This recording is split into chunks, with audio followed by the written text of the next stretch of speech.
With time, your stone will get filled with metal shavings, and it's time to clean. To clean, you will need mineral oil, which is available from most pharmacies. You're going to put a quarter size dollop on your stone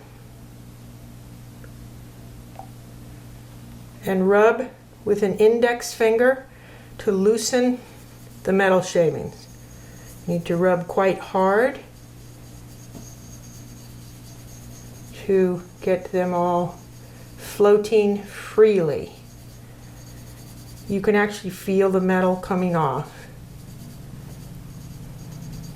Then take a microfiber cloth or a lint-free cotton, which is the old-fashioned dish towels, and wipe hard to pull off the shavings. You'll see quite a bit comes off in a short period of time, leaving your stone very clean.